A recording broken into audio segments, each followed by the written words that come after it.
ममता कालिया जी की सपनों की होम डिलीवरी में हमने देखा कैसे रुचि शर्मा अपना घर परिवार छोड़कर चली आई थी। और हमने ये भी देखा कि वो अपने बेटे गगन को साथ नहीं ले आई। पिछले एपिसोड में हमने यही देखा कि रुचि शर्मा अपने परिवार को छोड़कर अपने माता पिता के यहाँ जाने की सोचती है और कर भी बैठती है। और इसी दौरान वो अपने बेटे को भी नहीं ले जाती, प्रभाकर के साथ ही गगन को छोड़ आती है। तो ये कैसे उनके माता पिता इसे लेते हैं हम देखते हैं इस एपिसोड में। प्रभाकर से तंग आकर रुचि उन्हें छोड़ निकल तो गई, लेकिन भारत की जो सामाजिक पारिवारिक परिस्थितियाँ वो तो हम सब जानते ही हैं। बेटी पराई धन होती है और एक बार शादी ब्याह करके विदा कर लिया जाए तो उसका जिम्मा होता है उसे निभाने का। अब रुचि के माता पिता की सोच भी कुछ ऐसे ही थी। और वैसे भी यहाँ तो रुचि अपने बेटे गगन के बिना निकली है। तो ये सब सुनकर उनके पापा बोले, देख मुन्नी, मेरे घर के दरवाजे तेरे लिए हमेशा खुले हैं, पर सोच समझ कर कदम उठा। तुम मियाँ बीबी का झगड़ा तो हर 2 महीने में हो जाता है। ज़रा गगन की भी सोचा करो, वह बेचारा खामका पिसता है तुम्हारे रौले में।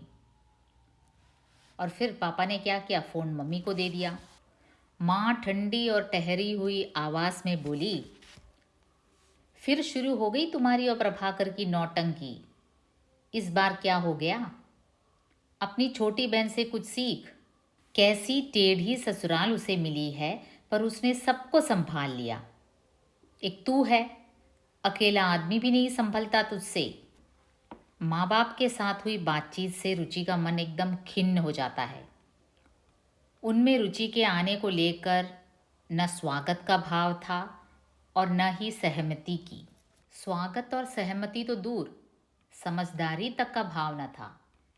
रुचि का मन हुआ अपना सूटकेस घसीट कर वापस चली जाए, लेकिन वह मेन डोर बंद करके ही बाहर आई थी।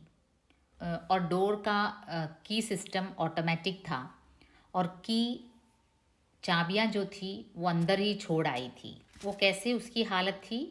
भंवर में फंसी नाव सा डगमग मन लिए रुचि लोकल बदलकर जोगेश्वरी स्टेशन पहुंची और वहां से ऑटो पकड़कर अपने घर। उसने पाया मम्मी पापा इस बीच संभल गए थे। पापा ने अपने स्वभाव के अनुसार कहा, रच्चू, मैं बस इतना जानता हूँ कि अगर प्रभाकर तेरे साथ मारपीट करता है, जुल्म करता है, तो तू 1 मिनट भी बर्दाश्त मत कर। पर तू अकेली क्यों आई? बच्चे को भी ले आना था ना। जालिम आदमी अब बच्चे पर तेरा गुस्सा निकालेगा। तो इस पर झट रुचि उत्तर देती है, नहीं पापा, वह बच्चे को कुछ नहीं करेगा, गगन पर वह जान देता है। और सुनते ही माँ ने कहा, फिर काहे का झगड़ा है? देख रच्चू, बुरा मत मनाई, औरत की इज्जत अपने घर द्वारे ही होती है। तू गुस्से होकर आ गई सो कोई गल नहीं, थोड़े दिन रह ले, जब तेरा गुस्सा ठंडा हो जाए तो चली जाना। ये सुनकर पापा एकदम भड़के, ऐसे कैसी चली जाएगी, वह अपने घर आई है। जब तक प्रभाकर आकर मेरे दरवाजे पर नाक न रगड़े, मैं रच्चू को नहीं भेजूंगा। अब खींच कर माँ ने कहा, फिर बैठा के रखो इसे सारी उम्र। अब रुचि की आंखें भर आई, वह कहाँ जाए? न यह घर उसका बचा था न वह घर। हर जगह उसे बर्दाश्त की जानलेवा खुराक पिलाई जा रही थी। कई दिन घर बैठे बैठे रुचि रो धो ली। बाद में उसे लगा घर में इस तरह डिप्रेस्ड होकर बैठे बैठे वो पागल हो जाएगी। अतः उसने नौकरी करने की सोची। उसे टीवी में कुछ प्रोग्राम मिले, मतलब उसके पापा ने ही उसका आयोजन किया। मतलब उसके पापा के जान पहचान के बतौर उसे टीवी में कुछ प्रोग्राम करने को मिले, संचालन करने को, और बाद में कुकरी शोज भी मिले। इस बीच प्रभाकर या गगन का कोई फ़ोन नहीं आया, जैसे वह कोई थी ही नहीं जिसका जाना उन पर असर करे या ना करे। तब से अब तक 9 साल के सफ़र में रुचि ने जीवन के कई उतार चढ़ाव देखे। 5 साल पहले मम्मी पापा का निधन हो गया। उसने ओशिवारा में फ्लैट ले लिया, विक्टोरिया चेम्बर्स में। और कई बरसों के लीगल फाइट के बाद पति पत्नी का डिवोर्स हो गया। रुचि ने स्वेच्छा से गगन की परवरिश का अधिकार प्रभाकर को दे दिया था, लेकिन गगन उसे कभी भी फ़ोन कर लेता था, खासकर जब उसे पैसों की दिक्कत होती। रुचि सर्वेश के बेटे की मृत्यु की खबर सुनकर उसे आश्वस्त करने वर्ली पहुंचती है, सर्वेश के फ्लैट में। और वहाँ सर्वेश और रुचि देर तक अंधेरा घिरते कमरे में बैठे रहते हैं। धीरे धीरे सर्वेश ने बोलना शुरू किया। इधर अंश जेब खर्च बहुत मांगने लगा था। मुझसे कहता, मम्मी कंजूस है, यह भी नहीं सोचती कि मोटर बाइक में पेट्रोल डलेगा तभी वह चलेगी। कभी कहता, हफ्ते में 3 दिन मैं भूखा रहता हूँ, कॉलेज में देर हो जाती है, इतने पैसे नहीं होते कि बाहर कैफ़े में खा लूँ। जितनी बार वह अपना दुखड़ा बयान करता, मेरे कलेजे से आह निकलती। मेरे साथ तो मंजीत कमीनी थी ही, बेटे को भी उसने नहीं छोड़ा। मोटी तनख्वाह पाती है, सरकारी नौकरी है, पर पैसा उसे पति और बच्चे से भी ज़्यादा प्यारा है। मैं अंश को पैसे भेजता, कभी कभी तो पूरी तनख्वाह उठाकर भेज दी। मुझे क्या पता था। अब देखिए, सर्वेश को ये नहीं पता था कि अंश नशाखोरी करने के लिए पैसे मांगता है, और वो पैसे भेजता रहा।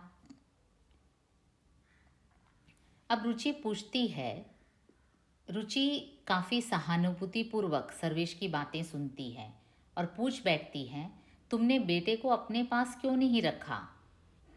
तो सर्वेश कहता है, वह इतना छोटा था, अपनी माँ का ऐसा पिछल लगू कि वह बाथरूम भी जाती तो साथ जाने की जिद करता। तुम क्या जानो छोटे बच्चों की जिद। कचहरी में माँ का दुपट्टा पकड़ कर लटक गया, मम्मी पास रहना, मम्मी पास रहना, पापा गंदे, पापा गंदे। फिर उस वक्त मेरी कोई नौकरी भी नहीं थी, बच्चा संभालना मुझे सिर दर्द लगता था। मैंने सोचा, चलो मंजीत की पक्की सरकारी नौकरी है, आसानी से बच्चा पल जाएगा। यह सब सुनकर रुचि के होठों तक आकर बात रुक गई कि उसके भी इतना बड़ा बेटा है। उसे लगा, अपने दुख में सर्वेश कोई नई बात सुनना, सहना या बर्दाश्त करना ही नहीं चाहता। वैसे सर्वेश के बेटे अंश की दुखद कथा सुनकर रुचि को लगा, यह उसके अपने परिवार की पटकथा है जो बदले हुए नामों से लिखी जा रही है। उसने सर्वेश के हाथ पर अपनी हथेली रखकर कहा, कोई बात नहीं सर्वेश, अब इस सब से बाहर आओ, दुनिया बहुत बड़ी है, जीने के कई रास्ते हैं। इधर रुचि की व्यस्तता बढ़ती गई, वो काफ़ी बिजी रहने लगी। वो जब भी सर्वेश को फ़ोन करती, उसकी आवाज़ से पता चलता वह अवसादग्रस्त है, काफ़ी डिप्रेस्ड है। उसके प्रति रुचि समवेदना से भर आती। सर्वेश अपनी बात दोहराता, यह हालत यूं ही बनी रहेगी, इससे बेहतर है तुम अपना लैपटॉप और सूटकेस लेकर यहीं चली आओ। देखो, सर्वेश का इरादा क्या था कि लिविंग टुगेदर का प्रपोज कर रहा था। वो रुचि से कह रहा था, तुम अपना सामान लेकर यहीं आ जाओ। लेकिन रुचि लिविंग टुगेदर में विश्वास नहीं करती थी। वो जानती थी इसमें पुरुष से ज़्यादा स्त्री का नुकसान है। अपनी पहली शादी की लाख कड़वाहट रही हो रुचि के जीवन में, लेकिन फिर भी वो लिविंग टुगेदर की समर्थक नहीं थी। अपनी पहली शादी की लाख कड़वाहट रही हो रुचि के जीवन में, वह फिर भी बिना शादी के सर्वेश के साथ सहजीवन के लिए तैयार नहीं थी। उसे लगता सहजीवन एक नितांत अस्थाई, अस्थिर और असंगत अनुबंध है जिसमें पुरुष से ज़्यादा स्त्री का नुकसान है। फिर सहजीवन को सामाजिक प्रतिष्ठा मिलने में अभी वक्त था। रुचि को लगता ऐसा निर्णय उसकी छवि को दुख पहुंचाएगा, उसकी छवि को धक्का पहुंचाएगा। सर्वेश बिना कमिटमेंट के एक साथ जीना चाहता था। शादी के अनुभव उसके लिए भी काफ़ी तीखे थे। दोनों की मुलाकात एक इतवार को दोनों की मुलाकात कैफ़ी कॉफ़ी डे में हुई। दोनों तरफ कुछ देर मौन रहे। बात करनी बड़ी मुश्किल कभी ऐसी तो न थी दोनों के बीच। काफ़ी मौन रहने के बाद सर्वेश ने कॉफ़ी और सिगरेट के सहारे सीधा सवाल किया, तुम अपना सामान शिफ्ट करने वाली थी, क्या हुआ? रुचि ने उसे शिकायत और एतराज से देखा। मैंने ऐसा कब कहा? देखो, मेरे साथ भूल भुलैया का खेल मत खेलना। मेरा धीरज खत्म है और वक्त भी कम है। अब सर्वेश काफ़ी उतावला होता है। वो चाहता था कि जितनी जल्दी हो सके रुचि उसके जीवन में आए, और वो भी बिना शादी के बंधन में बंधे। लेकिन रुचि इतनी जल्दी मानने वाली भी न थी। वो कहती है, लेकिन यह मेरी भी जिंदगी का अहम सवाल है, इसमें मैं जल्दबाजी कैसे कर सकती हूँ? उस दिन तुम्ही ने ऐसे संकेत दिए थे, क्या अब तुम पीछे हटोगी? सर्वेश आक्रोश में था। देखिए, उसका टोन बदलता है, उसके तेवर बदलते हैं। वो कहता है कि तुमने इसका संकेत दिया था। तो रुचि फिर कहती है, देखो, मैं एक बार दलदल में फंस कर बड़ी मुश्किल से बाहर निकली हूँ। मुझे अब दूसरी बार के लिए अच्छी तरह से सोचना होगा।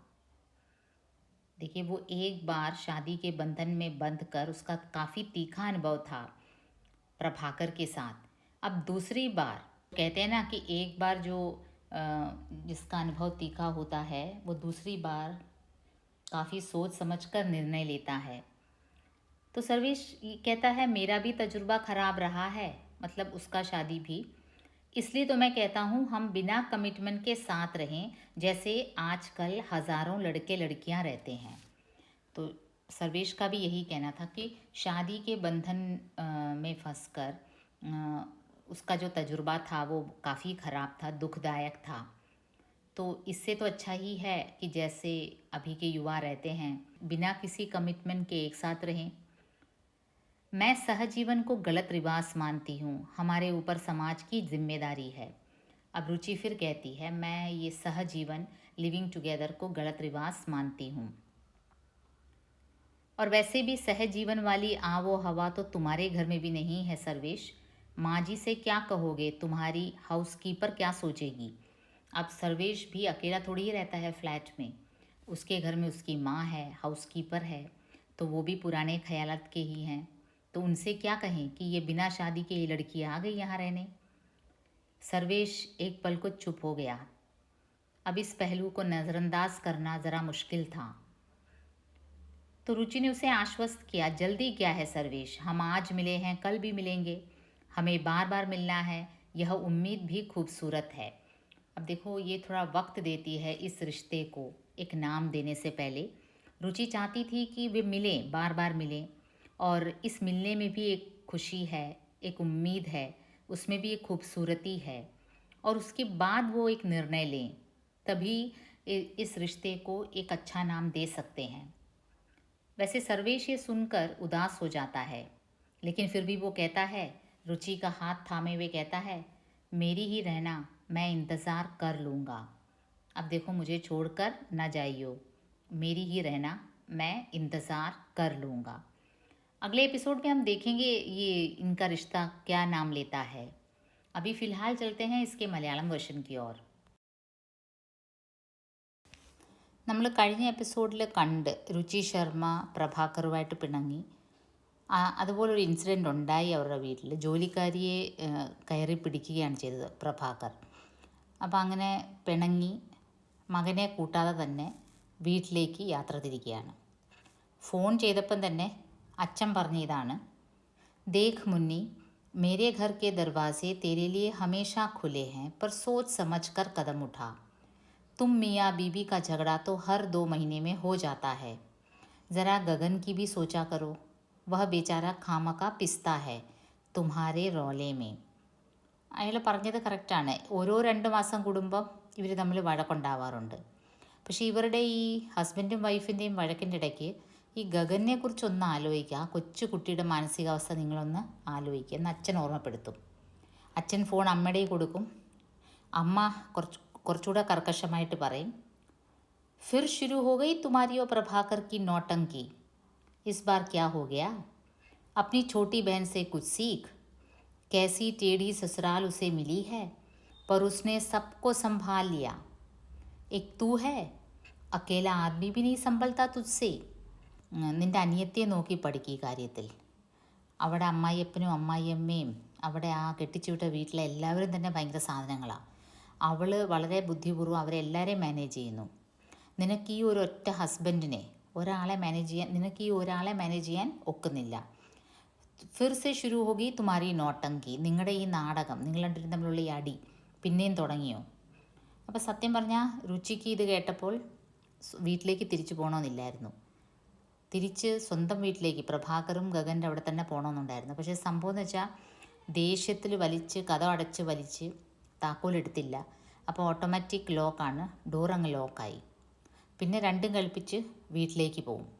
പക്ഷെ ഇവൾ വീട്ടിലെത്തിയപ്പോഴത്തേക്കിന് അച്ഛനും അമ്മയും അല്പം തണുത്തിരുന്നു. അച്ഛൻ പറയും, रच्चू मैं बस इतना जानता हूँ कि अगर प्रभाकर तेरे साथ मारपीट करता है, जुल्म करता है, तो तू 1 मिनट भी बर्दाश्त मत कर. पर तू अकेली क्यों आई? बच्चे को भी ले आना था ना. जालिम आदमी अब बच्चे पर तेरा गुस्सा निकालेगा. അച്ഛനതാ പറഞ്ഞത്, മോളെ ഞാൻ പറയുന്ന ഇത്രയേ ഉള്ളൂ. അവൻ നിന്നെ ദേഹോദ്രവം ഏൽപ്പിക്കുന്നുണ്ടെങ്കിൽ നീ ഒരു കാരണവശാലും അവൻ്റെ കൂടെ ജീവിക്കണ്ട. പക്ഷേ കുട്ടി എന്താ നീ കൊണ്ടുവരാഞ്ഞത്? नहीं पापा वह बच्चे को कुछ नहीं करेगा, गगन पर वह जान देता है. അപ്പോൾ ഇവക്കറിയാം, അപ്പോൾ രുചിക്കറിയാം ഗഗൻ എന്ന് വെച്ചാൽ പ്രഭാകറിന് ജീവനാണ്, ഗഗനെ അവനൊന്നും ചെയ്യില്ല. फिर काहे का झगड़ा है? माँ ने चाय थमाते हुए कहा. देख रच्चू, बुरा मत मनाई. औरत की इज्जत अपने घर द्वारे ही होती है. तू गुस्से होकर आ गई सो कोई गल नहीं, थोड़े दिन रह ले, जब तेरा गुस्सा ठंडा हो जाए तो चली जाना. അപ്പോൾ അമ്മ പറയുന്നത്, അവൻ കുട്ടിയെ എത്ര സ്നേഹിക്കുന്നു, അപ്പം പിന്നെ നിനക്ക് എന്താണ് അഡ്ജസ്റ്റ് ചെയ്താൽ? ഒരു സ്ത്രീയുടെ ജീവിതവും അവൾക്ക് മാനവും അഭിമാനവും ഒക്കെ കിട്ടുന്നത് അവളെ കെട്ടിച്ചുവിട്ട വീട്ടിൽ അവൾ സ്വസ്ഥമായിട്ട് ജീവിക്കുമ്പോഴാണ്. അപ്പം നോക്കൂ, നീ ഇപ്പം ദേഷ്യപ്പെട്ട് വന്നു, കുഴപ്പമില്ല, കുറച്ച് ദിവസം ഇവിടെ നിന്നേരെ, നിൻ്റെ ദേഷ്യം മാറുമ്പം നീ തിരിച്ചു പോയിക്കോളൂ. പാപ്പ ഭടക്കെ ऐसे कैसी चली जाएगी? वह अपने घर आई है. जब तक प्रभाकर आकर मेरे दरवाजे पर नाक न रगड़े मैं रच्चू को नहीं भेजूँगा. അങ്ങനെ എങ്ങനെ വിടാനാണ്?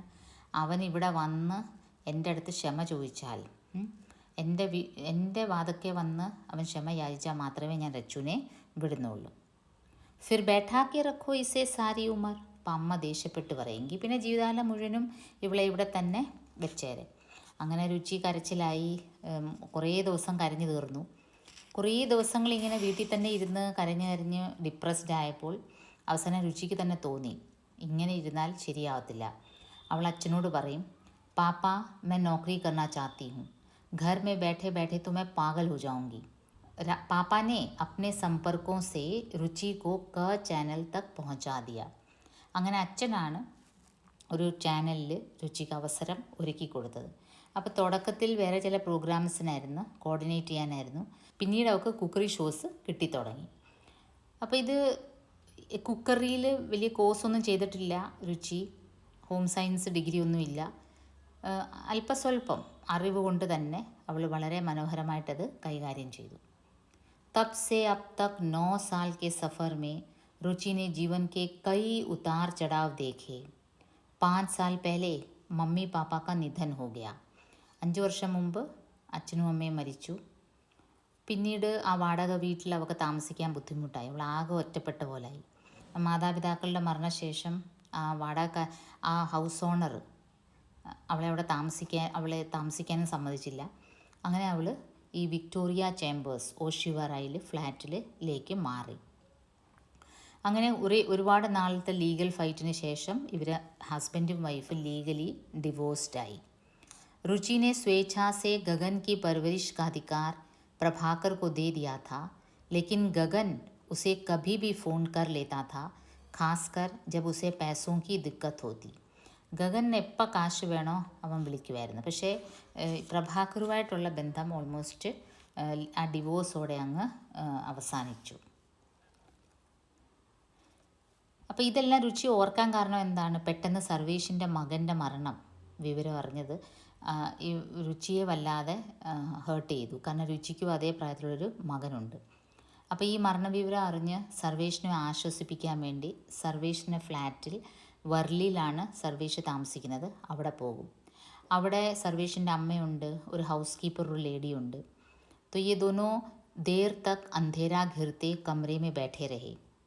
धीरे धीरे सर्वेश ने बोलना शुरू किया। इधर अंश जेब खर्च बहुत मांगने लगा था।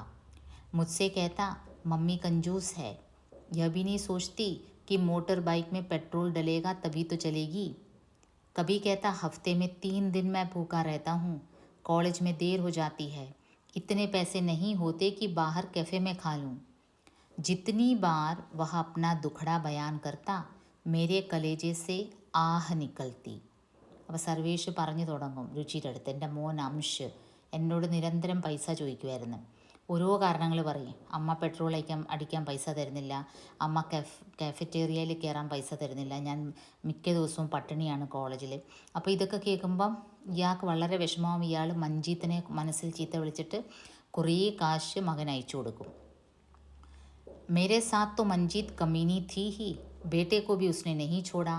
मोटी तनख्वाह पाती है, सरकारी नौकरी है, पर पैसा उसे पति और बच्चे से भी ज़्यादा प्यारा है। मैं अंश को पैसे भेजता, कभी कभी तो पूरी तनख्वाह उठाकर भेजती। मुझे क्या पता था, ചില സമയത്ത് ഞാൻ എൻ്റെ ഫുൾ സാലറി അവനങ്ങ് അയച്ചു കൊടുക്കുമായിരുന്നു. എനിക്കറിയില്ലായിരുന്നു ഇവനിങ്ങനെ കള്ളം പറയുവാന്ന്. അങ്ങനെ ഇവർ തമ്മിൽ അംഷിൻ്റെ കാര്യങ്ങൾ സംസാരിക്കും. मुझे अब पता लगा कि अंश स्कूल के दिनों से ही नशे की चपेट में था. स्कूल की बस का ड्राइवर लड़कों को भांग की गोली भरी सिगरेट और भूरा चूरा सप्लाई करता था. पहले 2-1 बार मुफ्त में देता, बाद में मनमाना दाम वसूल करता. അപ്പം സർവേഷ് ആലോചിക്കുവാണ്, തൻ്റെ മകൻ സ്കൂൾ ഗോയിങ് ഡേയ്സിൽ തന്നെ ഈ പലതരത്തിലുള്ള ഈ ഡ്രഗ്സ് എടുത്തു തുടങ്ങിയിരുന്നു. ഒരു സ്കൂൾ ഡ്രൈവർ തന്നെ ഇത് സപ്ലൈ ചെയ്യുമായിരുന്നു. मंजीत ने एक बार उसका स्कूल बदलने की सोची, तब वह 8वीं में पढ़ता था. अंश ने घर में भूख हड़ताल कर दी. वह अड़ गया कि अगर स्कूल बदला तो वह पढ़ना छोड़ देगा. അപ്പോൾ ഇയാൾ ഓർക്കുകയാണ്, ഒരിക്കൽ ഇങ്ങനെ ഇവൻ 8ാം ക്ലാസ്സിൽ പഠിക്കുമ്പോൾ മഞ്ജീത്ത് ഐഡിയ ഇടും ഇവൻ്റെ സ്കൂൾ അങ്ങ് മാറ്റാമെന്ന്. പക്ഷേ ഇവനങ്ങ് നിരാഹാരം തുടങ്ങി. എന്നുവെച്ചാൽ ഇവനെ സ്കൂൾ മാറ്റുവാണെങ്കിൽ ഇവനൊന്നും ഭക്ഷണം കഴിക്കില്ല എന്നായി. അപ്പോൾ രുചി ചോദിക്കും, ഇത്തനെ ബറസ് अपने बेटे को आपने देखा नहीं? देखा क्यों नहीं? एक बार होटल मैनेजमेंट का इम्तिहान देने बम्बई आया था, मेरे साथ रहा. एकदम नॉर्मल प्यारा लड़का था. उस वक्त की फ़ोटो दिखाऊं तुम्हें? सर्वेश ने अपने वॉलेट से बेटे की फ़ोटो निकाल कर रुचि को दिखाई. അപ്പോൾ ഞാൻ അവനെ ഒരിക്കൽ ബോംബെയിൽ വന്നിരുന്നു. അവൻ എൻ്റെ കൂടെ ഒരു ഹോട്ടൽ മാനേജ്മെൻറ്റ് എക്സാം എഴുതാൻ. ഇവിടെയായിരുന്നു സെൻറ്റർ. എന്ത് നല്ല പയ്യൻ, എന്ത് നോർമൽ, പറയില്ല അവൻ ഡ്രഗ്സ് എടുക്കുന്നെന്ന്. मेरे साथ 2 दिन रहा, पापा पापा उसकी आवाज़ से पूरा घर गूंजता था. मैंने उसको शॉपिंग करवाई, वाटर पार्क गए हम दोनों. एक भी मिनट नहीं लगा कि वह नशेबाज है. ആ ദിവസങ്ങളിൽ ഒരിക്കൽ പോലും തോന്നിയില്ല അവനിങ്ങനെ ഡ്രഗ്സ് എടുക്കുന്ന ഇതാണ്. അപ്പോൾ രുചി വളരെ സ്വാഭാവികമായിട്ടൊരു ചോദ്യം ചോദിക്കും, തുമ്നെ ബേട്ടെ കോ അപ്നെ പാസ് ക്യോ നീ രഖാ?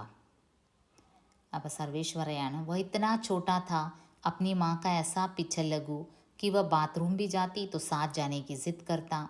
तुम क्या जानो छोटे बच्चों की ज़िद. कचहरी में माँ का दुपट्टा पकड़ कर लटक गया. मम्मी पास रहना, पापा गंदे. അപ്പോൾ കൊച്ചുകുട്ടിയായിരുന്നപ്പം കോടതിയിൽ ഈ വിഷയം വന്നപ്പോൾ ഈ കൊച്ചുകുട്ടി അമ്മയുടെ സാരി തുമ്പി പിടിച്ച് അമ്മയുടെ കൂടെ താമസിക്കണമെന്നുള്ള വാശി പിടിക്കും. അച്ഛൻ കൊള്ളൂല എന്നും പറഞ്ഞു. അല്ലെങ്കിൽ തന്നെ അമ്മയായിട്ട് വളരെ അറ്റാച്ച്ഡ് ആയിരുന്നു. അമ്മ ഒന്ന് ടോയ്ലറ്റിൽ പോയാലും പുറകെ ഇവൻ പോകണമെന്ന് വാശി പിടിക്കും, കൊച്ചുകുട്ടിയായതുകൊണ്ട്. तो ഞാനും വിചാരിച്ചു, उस वक्त मेरी कोई नौकरी भी नहीं थी, बच्चा संभालना मुझे सिर दर्द लगता था. मैंने सोचा चलो मंजीत को पक्की सरकारी नौकरी है, ആസാനി സേ ബച്ച പൽ ജായേഗ. വൈഫിന് ഗവൺമെൻറ് ജോലിയായിരുന്നു. അപ്പം ഞാനും കരുതി അവൾക്കാണെങ്കിൽ ഒരു ഉറപ്പുള്ള ജോലി ഉണ്ടല്ലോ, പിന്നെ അല്ലേ തന്നെ കുട്ടി അമ്മയായിട്ട് വളരെ അറ്റാച്ച്ഡാണ്. അങ്ങനെയാണ് ഞാനത് മകൻ്റെ കസ്റ്റഡി ആവശ്യപ്പെടാതിരുന്നത്. മകൻ്റെ മുകളിൽ എൻ്റെ അധികാരം അങ്ങനെയാണ് എനിക്ക് നഷ്ടപ്പെട്ടത്. रुचि के होठों तक आकर बात रुक गई कि उसके भी इतना बड़ा बेटा है. उसे लगा अपने दुख में सर्वेश कोई नई बात सुनना सहना बर्दाश्त न करे शायद.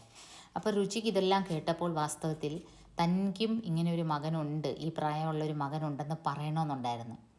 പക്ഷേ സർവേഷിൻ്റെ ആ ഒരു ഡിപ്രസ്ഡ് മൂഡ് കണ്ടിട്ട് സർവേഷ് വേറെ ആരുടെയും ദുഃഖം കേൾക്കാനുള്ളൊരു മാനസികാവസ്ഥയിലല്ല എന്ന് രുചിക്ക് തോന്നി. അങ്ങനെ അവർ രണ്ടുപേരും അന്ന് അവിടുന്ന് അങ്ങനെ രണ്ടുപേരും അവിടുന്ന് അങ്ങനെ രുചി അവിടുന്ന് അങ്ങ് കാര്യങ്ങളൊക്കെ സമാധാനിപ്പിച്ചിട്ട് അവിടുന്ന് അങ്ങ് പോവും. ഇതിനിടയ്ക്ക് രുചി വളരെ വളരെ ബിസിയായി. രുചിയുടെ പ്രോഗ്രാംസ് എല്ലാം വളരെ നല്ലപോലെ പോവുമായിരുന്നു. ഒരിക്കൽ സർവേഷിനെ വിളിച്ചപ്പോൾ സർവേഷ് പറയും, यह हालत यूं ही बनी रहेगी, इससे बेहतर है तुम अपना लैपटॉप और सूटकेस लेकर यहीं चली आओ. ഇതിൻ്റെ ഇടയ്ക്ക് രുചി വിളിക്കാൻ ശ്രമിക്കുമ്പോൾ സർവേഷ് की आवाज़ से पता चलता वह अवसादग्रस्त है. उसके प्रति रुचि संवेदना से भर आती. सर्वेश अपनी बात दोहराता, यह हालत यूं ही बनी रहेगी, इससे बेहतर है तुम अपना लैपटॉप और सूटकेस लेकर यहीं चली आओ. അപ്പോൾ സർവേഷ് വളരെ ഡിപ്രസ്ഡ് ആയിട്ട് ഫോണിൽ സർവേഷിൻ്റെ സൗണ്ട് വളരെ ഡിപ്രസിംഗ് ആയിട്ട് തോന്നും. എന്നിട്ട് അയാൾ ഒരു ഐഡിയ പറയും, നീ നിൻ്റെ ലാപ്ടോപ്പും സൂട്ട് കേസും എല്ലാം ആയിട്ട് ഇവിടെ വന്നങ്ങ് ഷിഫ്റ്റ് ചെയ്തേരെ. അപ്പോൾ ചുരുക്കം പറഞ്ഞാൽ ഒരു ഫോർമൽ ഒരു വിവാഹം അല്ലാതെ ഒരു ലിവിങ് ടുഗെദറിന് പ്രപ്പോസ് ചെയ്യാണ് അയാൾ. पहली शादी की लाख कड़वाहट रही हो रुचि के जीवन में, वह फिर भी बिना शादी के सर्वेश के साथ सहजीवन के लिए तैयार नहीं थी. അപ്പോൾ ആദ്യത്തെ മാരേജ് ഒരു ഫെയിലിയർ ആയിരുന്നെങ്കിലും രുചിക്ക് ഒരിക്കലും പിന്നീട് ഒരു പുരുഷൻ്റെ കൂടെ ഒരു വിവാഹബന്ധത്തിലല്ലാതെ ഒരു ജസ്റ്റ് ലിവിങ് ടുഗെദർ അങ്ങനെ ജീവിക്കാൻ ഒട്ടും താല്പര്യമില്ലായിരുന്നു. ഉസേ ലഗ്ത सहजीवन एक नितांत अस्थाई अस्थिर और असंगत अनुबंध है जिसमें पुरुष से ज़्यादा स्त्री का नुकसान है. കാരണം രുചിക്കറിയായിരുന്നു ഈ ലിവിങ് ടുഗെദർ എന്ന് പറയുമ്പോൾ ഒരു സ്ഥിരതയില്ലാത്ത, ഒരു സമൂഹത്തിൽ ഒരു മാന്യതയില്ലാത്ത, പിന്നെ എന്തെങ്കിലും ഒരു പ്രശ്നം വന്നാൽ സ്ത്രീക്കാണ് ഏറ്റവും നഷ്ടം വരുന്നത്. അപ്പോൾ അതുകൊണ്ട് അതിനോടൊട്ടും രുചിക്ക് താല്പര്യമില്ല. കുറേ നാളിന് ശേഷം ഒരു ദിവസം പിന്നെയും കോഫി ഡേയിൽ കണ്ടുമുട്ടി. അപ്പോഴും ഈ സർവേഷ് ഈ ഒരു കാര്യം പറയും. എന്ത് കാര്യമാണ്? എൻ്റെ ഇവിടോട്ട് വന്നങ്ങ് ഷിഫ്റ്റ് ചെയ്യാൻ. തും അപ്നാ സാമാൻ ഷിഫ്റ്റ് കർനെ വാലി തീ, ക്യാ ഹുവാ? നീ എന്താണ് ഷിഫ്റ്റ് ചെയ്യാത്ത? അപ്പോൾ രുചി വളരെ സർപ്രൈസ്ഡ് ആയിട്ട് ചോദിക്കും, അതിന് ഞാൻ എപ്പോഴാണ് പറഞ്ഞത് ഞാൻ ഷിഫ്റ്റ് ചെയ്യുന്നതെന്ന്? देखो मेरे साथ भूल भुलैया का खेल मत खेलना, मेरा धीरज खत्म है और वक्त भी कम है. ഇപ്പോൾ സർവേഷ് ഇച്ചിരി ദേഷ്യത്തിലാവും. പറയും, എന്നെ വെറുതെ പൊട്ടം കളിപ്പിക്കണ്ട, എൻ്റെ കയ്യിൽ സമയവും അധികം ഇല്ല, എനിക്ക് ഇനി എത്രയും വേഗം ഷിഫ്റ്റ് ചെയ്യണം. लेकिन यह मेरी भी ज़िंदगी का अहम सवाल है, इसमें मैं जल्दबाजी कैसे कर सकती हूँ. അപ്പോൾ രുചി പറയും, ഇതെൻ്റെ ജീവിതത്തിനെയും ബാധിക്കുന്ന കാര്യമാണ്, എനിക്കിതിൽ ധൃതി വെക്കാനൊന്നും പറ്റില്ല. उस दिन तुम्ही ने ऐसे संकेत दिए थे, क्या अब तुम पीछे हटोगी? സർവേഷ് ആക്രോശ് മേ था. അപ്പോൾ സർവേഷ് പറയും, അന്ന് നീ അങ്ങനെ ഒരു സൂചന തന്നിരുന്നല്ലോ, എന്നുവെച്ചാൽ നീ എൻ്റെ അങ്ങോട്ട് ഷിഫ്റ്റ് ചെയ്യുമെന്നുള്ളത്. അങ്ങനെ ഇവർ തമ്മിൽ ഈ ഒരു ഇഷ്യൂ, ഇങ്ങനെ ലിവിങ് ടുഗെദർ വേണോ വേണ്ടേ എന്നുള്ള ഇഷ്യൂവിലൊരു തർക്കം നടക്കും. അപ്പോൾ രുചി തീർത്തും പറയും, मैं सहजीवन को गलत रिवाज मानती हूँ, हमारे ऊपर समाज की जिम्मेदारी है. എനിക്ക് ഈ ലിവിങ് ടുഗെദറിനോടൊരു യോജിപ്പും ഇല്ല. നമ്മൾ സൊസൈറ്റിയിൽ ജീവിക്കുമ്പം സൊസൈറ്റിയിലെ ചില റൂൾസ് നമ്മൾ ബാധ്യസ്ഥരാണ്. അപ്പോൾ സർവേഷ് പറയും, നീ പറയുന്നത് ഈ പഴയ ആൾക്കാരുടെ ഒരു ചിന്താഗതിയാണ്. सहजीवन वाली आबो हवा तो तुम्हारे घर में भी नहीं है सर्वेश, माँ जी से क्या कहोगे, तुम्हारी हाउस कीपर क्या सोचेगी. അപ്പോൾ രുചി വേറൊരു കാര്യം പറയും, സർവേഷിൻ്റെ വീട്ടിലും സർവേഷ് ഒറ്റയ്ക്കല്ല ഫ്ലാറ്റിൽ താമസിക്കുന്നത്, പ്രായമായ ഒരു അമ്മയുണ്ട്, അതേപോലെ പ്രായമായ ഒരു ഹൗസ് കീപ്പറുണ്ട്, അവരോടൊക്കെ എന്ത് പറയും? അപ്പോൾ സർവേഷിന് പെട്ടെന്ന് ആ ഒരു കാര്യം ഓർമ്മ വരും. അപ്പോൾ രുചി ഒരു തീരുമാനത്തിലെത്തും, ജൽദി ക്യാ ഹെ, ഹം ആജ് മിലേ ഹെ കൽ ഭി മിലേംഗെ, ഹമേ ബാർ ബാർ മിൽനാ ഹെ, യഹ ഉമ്മീദ് ഭി ഖൂബ്സൂരത് ഹെ. നമ്മുടെ ഈ ഒരു ബന്ധത്തിനൊരു പേര് കൊടുക്കുന്നതിന് നമ്മൾ ധൃതി വെക്കേണ്ട കാര്യം ഇല്ല, നമുക്കിങ്ങനെ ഇടയ്ക്കിടയ്ക്ക് മീറ്റ് ചെയ്യാം.